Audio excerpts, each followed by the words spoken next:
A short time after I entered, I actually found myself being tempted to believe that the monks were homosexuals.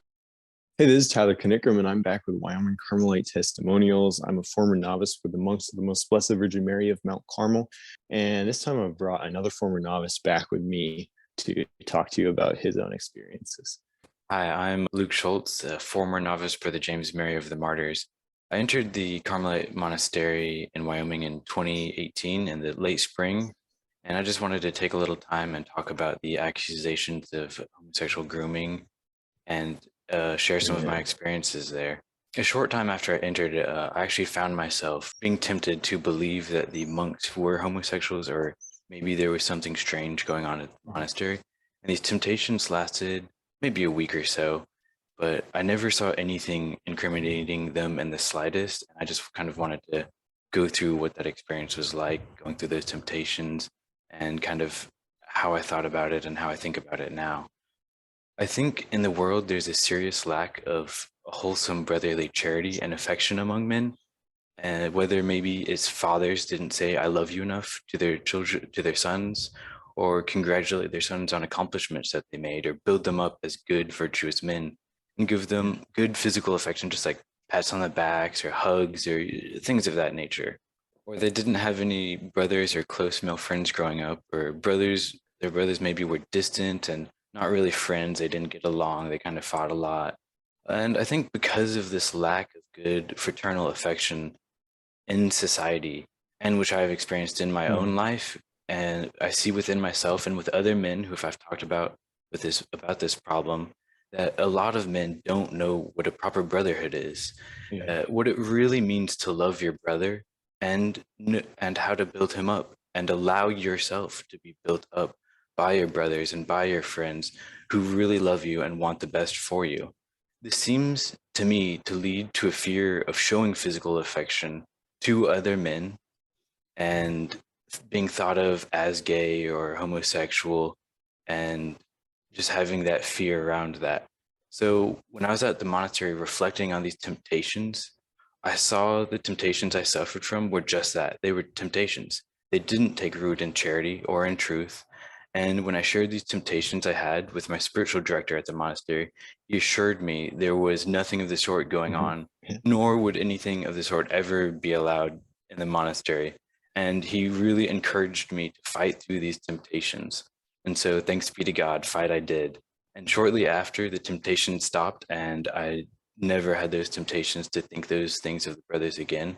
I really began after that, I had that fight and that struggle to understand and appreciate the charity and the brotherly affection the monks had for one another. And I saw how it aided in living chastity for myself and for others, and to grow in virtue. Yeah. I also like what you said about how this brotherhood really helps with chastity, actually. Because the Yeah, devil doesn't want anyone to live a vow of chastity. yeah. So I mean, there are temptations in the monastery, not necessarily falls, Hmm. but there are just always going to be temptations. And honestly, what I experienced is that when I was with the brothers more, I actually experienced less of that. Yeah, I It's think actually very helpful. the community living and the affection is a great aid in chastity, because unchaste acts, the acts of vice that are impure and stuff, or from what I know, they're a twisted form of self-love. And so how Mhm. I was taught about it is to combat those vices. You show your brothers your love and you give it away so that you don't have any love remaining for yourself, so to speak.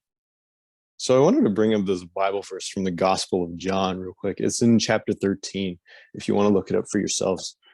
So this is the Dewey Ramos version. Now there was leaning on Jesus' bosom one of his disciples whom Jesus loved.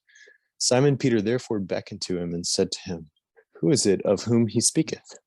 He therefore, leaning on the breast of Jesus, saith to him, Lord, who is it? What do you Yeah, think about that? that's a quote I actually really enjoy, and it was very helpful in a way to think about good, healthy affection for others. Mhm. And I think if we just take a minute and think about what is accepted in today's society as healthy affection shown among men, we can Mhm. see for many men, good fraternal physical affection is nearly non-existent. Really, that's what the monks kind of take upon themselves to show good, healthy affection, and it's pure and a virtuous affection for one another, so that it is really Yeah. an aid in their charity and chastity. Yeah, there's really none of this homosexual stuff going on. That's complete fabrication. I hate to say it, but it is. And I saw your video and Michael's video, and I can agree with both of y'all. The entire time I was there, I never saw anything homosexual or grooming or anything of that nature. Yeah, I want to close by mentioning a couple of saints that were very affectionate. They're Carmelite saints.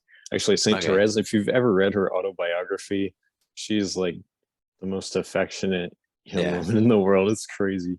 She's all about like, yeah, you just have to read her autobiography if you haven't yet. I can't think of a specific example because there are so many, even just the way she talks, but also Saint Teresa is a very affectionate woman. Saint John of the Cross, even, he said about his blood brother that he was like his most beloved treasure in the world. Like, is that not Yeah. affectionate, I right? remember that. um, so thank you so much for your thoughts, Luke. We really appreciate you coming on here and talking about the monks. So we'll be rolling out with more videos with more guys, but feel free to visit our website or watch the other videos if you so desire. And Yeah. you can always contact us or the monks with any questions. So, God work for watching. Take care.